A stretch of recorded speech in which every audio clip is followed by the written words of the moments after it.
Well, hello everyone. This is Dr. Eileen, and for those who are joining me on YouTube, welcome to Medicine Walk. And for those of you who are joining me on Blog Talk Radio, welcome to Healing House Radio. So I wish you a good morning, afternoon, evening, or night, depending on wherever you're listening from and at what time you're joining me. And so let's get right in. Now, one of my favorite movies of all times is the Lord of the Rings series. And I think of it as one movie because I read it all as one book and one story.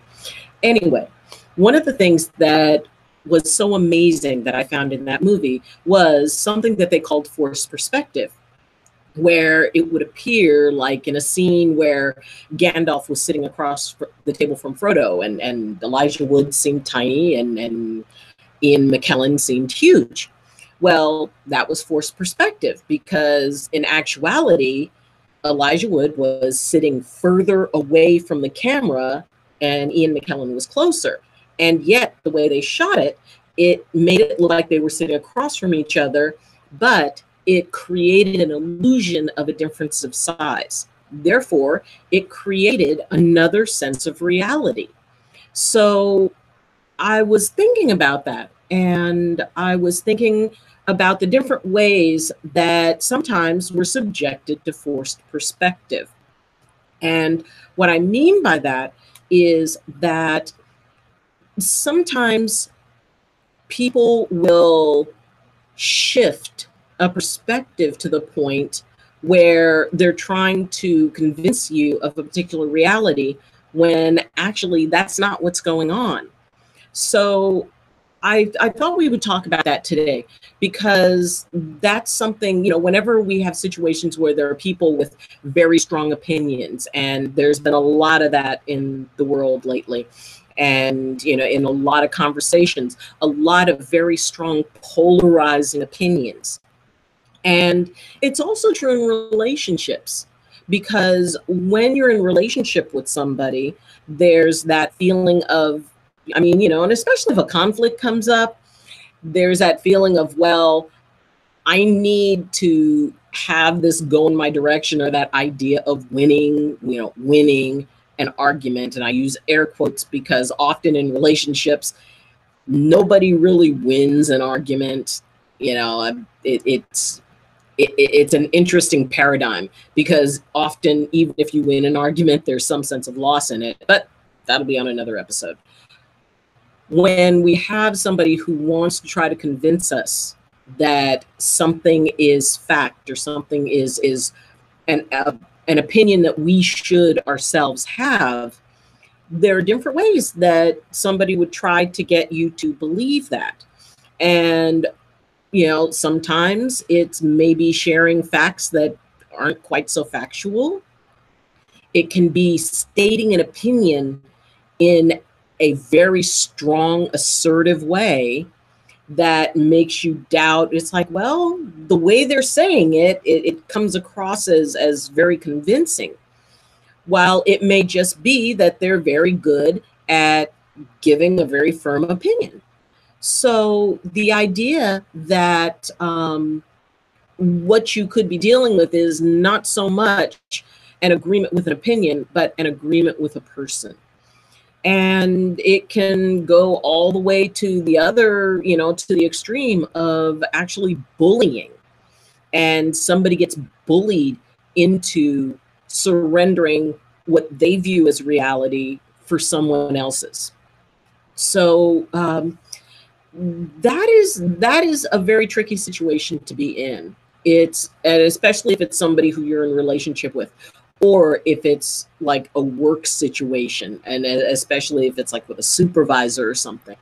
So how do we handle that? How do we manage that? How do we affirm what we believe to be true without having somebody else influence? And the sort of, a little bit insidious thing about it is that if somebody comes across as an authority, then it's going to influence. It's not that they're necessarily, and it's not necessarily that they're bad, but they could be right, The thing is that you have every right to your reality. You have every right to your opinions. And at the same time, yeah, it's important to be able to say, well, maybe I need more information. This person may have had information that I was missing, and therefore, yeah, I may change my perspective. But if it's a situation where there is information available, it's always best to go, okay, well, maybe I can do a little more research. This person is telling me this, and maybe there's some more information out there. Maybe I can Google it and see if their perception is correct, or maybe if they're just hearing rumor, or maybe if they're just going with a feeling of needing to be right. And there are folks out there who will argue a point, even if they're wrong. Yeah, they're going to argue it and argue it and argue it because somewhere inside of them being wrong is not okay. And it could be that you're dealing with somebody who just has an attachment that if they're proven wrong, maybe in their world, if they have to admit they're wrong, maybe they've had really a bad response, maybe somebody really belittled them for it or called them stupid or whatever. So sometimes when somebody has had that life experience, that they're going to hold on and they're going to really push that no, I'm right. And maybe that's just what they grew up with. That was the example that was given to them. So the idea that if somebody comes at you with a very, very strong opinion, first off, accept that if you believe something different, they're probably not going to change their mind if they're that adamant about it. Second, it's not necessary to make them wrong. If you know something to be, in your perspective, reality or the truth or factual, and if somebody comes with something that is totally is like, well, the sky is persimmon colored. Okay, if in your reality it isn't, and if for some reason they perceive it that way, is it really necessary to make them see reality?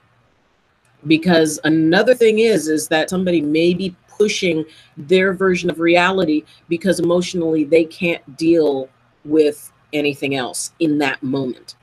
Maybe they really need on an inside level, an inside wounded child level, they need to believe something in a particular way.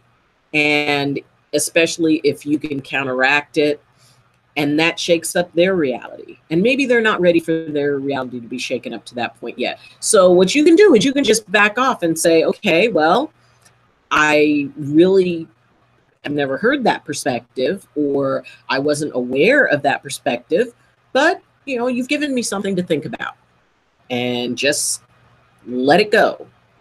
Don't get caught up in, back and forth. Because often when you start getting caught up in a back and forth, even if you're right, without a doubt, you're right. What is it that, it serves to create a situation where somebody is just going to really dig in their heels, and then the emotion starts coming in. Then there's, oh, well, you think I'm not very smart, or you must think this, or you can pick your battles. And yes, there are certain circumstances where if somebody says something and it's really important, like, life or death, like, what, if I put a bag on my head and walk out onto the freeway, I'm going to be fine. Okay, that would be a situation where you would say, it's like, all right, no, you're not going to be fine. Let's talk about this. There are times when we do need to interject reality, especially if someone is following a chain of thought that could get them into trouble or could get them, into a bad situation. And at that point, it's about, okay, what keeps this person safe? If they're talking about going out and making a scene somewhere, you can say, it's like, what, do you really, really think this is the best idea? Do you really, really, really think that let's talk about this a little bit, especially if it's somebody you know and it's somebody who trusts you. And you can say, hey, that I wouldn't steer you wrong. You know that I have always had your back. And I'm telling you that this is not a good idea, in my opinion. And here's the reasons why. So, there's a saying, that, well, I'd rather be happy than be right, which is fine in some cases, but would you rather be in your truth? Would you rather, being happy, there's like a light and shadow to that aspect, because it's fine and wonderful to be happy and want to be happy and to say, you know what, it's not worth an argument, unless it is worth an argument, unless you've got a situation where somebody could be placing themselves at risk. You don't just go along with them and say, well, I don't want to fight, I don't want to argue, and then have to deal with the fact that you could have prevented them from taking an action that, ended up going badly, or could end up going badly, that you didn't tell them, you know what, you can do what you want, but in my opinion, and based on, 1, 2, and 3, this is a bad idea. And you either trust me on this, or you can go and get yourself into trouble. Or if it's the case where somebody has just, their perspective is hurtful to others, and, in a very direct way, and it's like, you know what, you need to hear my truth. Because that's the thing, is that ultimately, whatever it is that somebody is trying to get you to believe, whatever perspective is trying to be forced, however they're altering the environment and altering what you see, or what you think you see, or what you think you perceive, bottom line, it's gut check. It's that point where you say, all right, does this ring true for me right now? Does this make sense to me? If it's like, well, I suppose that they give a logical argument, but just because somebody gives a logical argument doesn't make it true. It doesn't make it fact. It means that whatever they say is an opportunity to, go and Google it online, or, go to a fact-checking website or something and say, okay, let me find out more about this before I invest my energy into it. Because see, that's the other part, is this is discerning where you want to invest your energy. And if you want to invest your energy in getting fired up over something that may or may not be true, that's a choice you got to make. And you have to figure, okay, if you're going to jump on a bandwagon and say, oh, well, this is fact, just because there's a lot of emotion behind it. When people are passionate about things, they put a lot of emotion into it. They put a lot of energy into it. And since there's a lot of people out there who are very empathic, and we've talked about empathy before, empathy means that you feel the emotions or emotional state of someone else as if it's your own feeling. And that's the important part, the as if it's your own feeling piece. So if you already have a tendency to pick up on the emotions of others and kind of get sucked in, it's sort of like, you walk into a room and you suddenly feel very sad, and there's someone in the room who's sad, even though you don't have a reason to feel sad, you do. And it's about identifying that and working with that and going, okay, does this belong to me? Does this emotion that I'm feeling belong to me? And since honestly, I believe everybody's kind of empathic, it's very important to be able to figure out, wait a minute, if I'm suddenly believing something that I didn't believe an hour ago, what has changed my mind? What is my gut telling me? What is my good sense telling me? What is my common sense telling me? And more than likely, it's telling you that you need to get more information. You need to find out more. When somebody brings you a piece of information, then that is what they believe in that moment. And I stress in that moment, because 10 minutes down the line, somebody could tell them something that completely changes their perspective on it. So the idea that you need to be able to discern what it is that is your truth, what it is that is your reality, and what it is that you want to do about it. So as you decide what it is that you want to do about a particular situation, hold on. So figure out for yourself, what is your truth? What is your reality? How do you perceive it? Because you could have people saying, a bunch of people saying, hey, you need to believe this. This is, and especially if it's urgent. If somebody wants you to change your mind about something or believe something that is urgent, no, you can't. And if you say, it's like, well, you know what, that's interesting. I'm going to look up some more information about that. No, you don't need to look up information. Anyone who tells you don't need to look up information, that is somebody who really wants to try to use forced perspective with you. And it doesn't make them bad. It doesn't, they may be very valid, and they're come from maybe that they love you and they want to take care of you and they want to keep you from getting hurt in their opinion as to what could create hurt. So the idea is that when you take a look at somebody who's bringing you something that they want you to feel the same way that they do, keep in mind forced perspective, because the nature of that is to create an illusion that allows you to believe a particular reality. And when you have your own reality, when you're pretty clear on your opinions on a particular topic, your feelings, and of course, the more we understand, the more opinions change. I don't believe the things that I necessarily believed when I was 10 or when I was 20 or 40 or now at 55.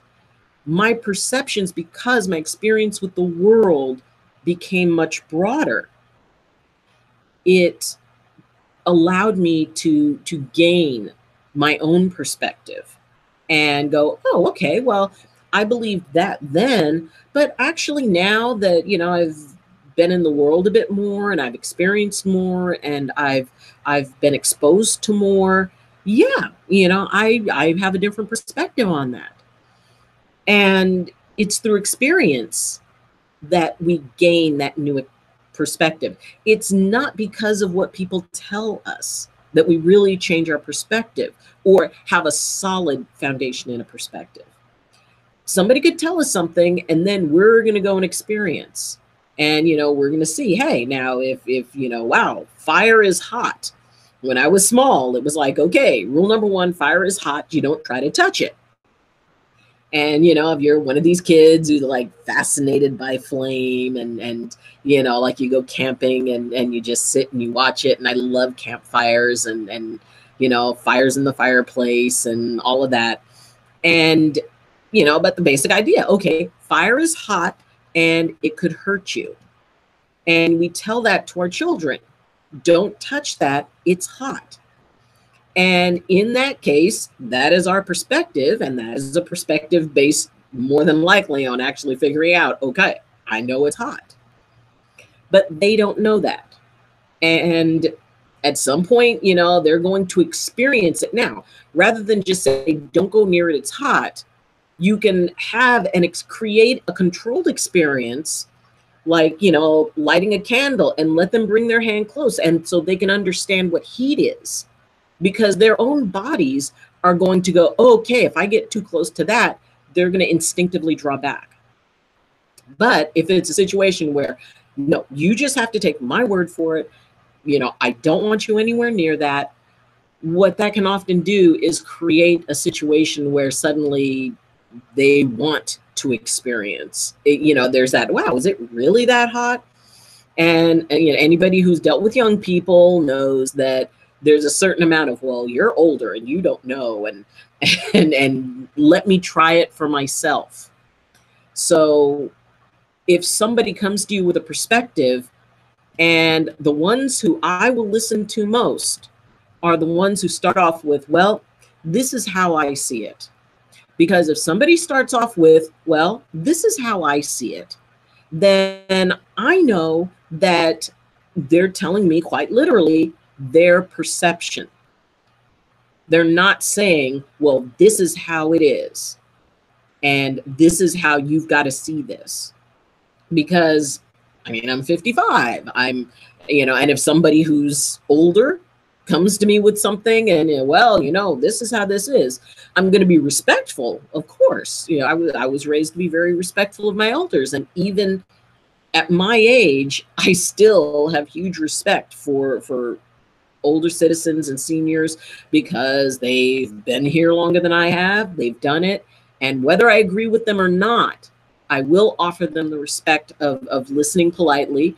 And then I go and, deal with things in my own. But I'm not going to tell somebody, it's like, well, you're old, you're dumb, you don't know that. So I'm going to value what is told to me. I will always value what is told. And I will give somebody, it's like, okay, go for it. Give me your argument, your discussion. And I promise I will listen to it. I mean, and honestly listen to it. You kind of have to make sure that you're in that space of, okay, I am going to hear an opinion that I may or may not agree with, but I'm going to hear them out. And then I'm going to check and see if what they say is valid. I'm going to do some research. I'm going to find out. I'm going to look at all the different viewpoints on it. And see, that's one of the best ways to deal with somebody trying to give you a forced perspective, is say, okay, tell me what you have to say. Give me your argument. Give me your evidence. And if they're quoting stuff that makes absolutely no sense, you don't have to tell them that makes absolutely no sense. You can listen to them and go, okay, well, thank you. You've given me something to think about. And I find that when people hear that, they, it's like, oh, well, okay. Now, if they continue to push and they can say, it's like, well, but, you agree with me, right? You agree with me. What they're asking for is validation. It really has nothing to do with you. They want to be validated. They want to have somebody tell them, oh, wow, yeah, and there could be a lot of reasons. There could be a lot of underlying emotional issues that could be going on, that they need that validation externally because they're not giving it to themselves. Often people with very low self-esteem can be very, outgoing and bullying in their behavior, while all the time on the inside, they're scared and they're not sure. But, they're gonna tell you that, up is down and down is up. And obviously, if you don't know that, then there's something wrong with you, which is another trick in forced perspective, is to get you to doubt yourself, to get you to question yourself. And, and sometimes people can be very good at that. They can be subtle, and bullying isn't always about, demanding. Somebody could speak with a very soft voice and be very persuasive. Oh, come on, this is how this reality is, and it's okay. You just didn't have the information. There are subtle ways of trying to force a perspective. Ultimately, this is about you deciding what your reality is for yourself. This is about you deciding it's okay for you to carry a particular opinion. And, you just may not talk to that person about it. I have friends who we have widely opposing opinions on things. And it doesn't matter because they're still my friends. And we're not going to agree on everything. But the main thing we agree on is we don't have to. That they can hold their perspectives, I can hold mine. If they come from a perspective and or something happens like in the news or something that I don't understand, and I know that they support that perspective, then I can go to them and say, you know what, can you explain to me about how you feel about this? What is your perspective? And they give me their perspective, but it's not about trying to convince me of anything, because I didn't ask to be convinced. I asked for a perspective. And that means that they're not going to try to force a perspective on me. If someone invites me to their perspective, fine. I would be happy to listen. If they try to give it to me without my asking for it, then that's like being in a restaurant and having somebody bring you the wrong plate of food and then demanding that you have it. Nope, I'm not buying this. I'm not paying for this. I didn't ask for this. I want what I ordered. So allow yourself to embrace your right to have your viewpoint. Try to have it be as knowledgeable a viewpoint as you can. Don't base it on what you've heard from people. Base it on the research. Base it on what you find out. Sometimes, you watch a program maybe that has political viewpoints or spiritual viewpoints that are different from yours. And it may be uncomfortable, but at least you're hearing about it and you can process it in your own mind. Except that your perspective can change when you choose it to change. No one else gets to change your perspective. You decide what your reality is, whether it's popular or not. If it's something that you embrace, then honor that until such time as if you get different information that changes your mind, you have every right to do it then. But don't get sucked into the idea that just because people and even a group of people, if you're at a party and there's a whole bunch of people who have a differing opinion to yours, then, and if they try to suck you in, you can just smile and say, well, that was a different perspective and you've given me something to think about. Thank you. And then go off and have some punch or listen to music or talk to the people who, you're going to get along with. No one has the right to change your reality without your permission. And whether it's popular or unpopular, whether it's something that was given to you by your upbringing or whatever, you have every right to it. You don't have to justify your perspectives to anybody. Don't let anybody suck you into a debate of defending your beliefs, because ultimately you're probably not going to let them change your mind, but it will create a kind of a heavy energy, or you're not going to convince them that they are wrong because they're just going to dig in because that's the reality that they've chosen. So we can all be open to our realities. We can all be safe in what we feel, and nobody has to force a perspective. If they have to force a perspective on you, if they have to try to alter the reality that much, if they need you to buy into it that much, then they're probably not very solid on it themselves. Because if they were, they could just say, well, this person thinks different from I do. So embrace your reality and leave the forced perspectives to really cool movies. So thank you for joining me. And if you enjoyed this or found value in it, then you can you can comment, because I do answer the comments. You can share it, or you can subscribe and join the community. If you would like to, if you're on the Blog Talk Radio and you want to see what I look like and all of that, please come over to the YouTube channel.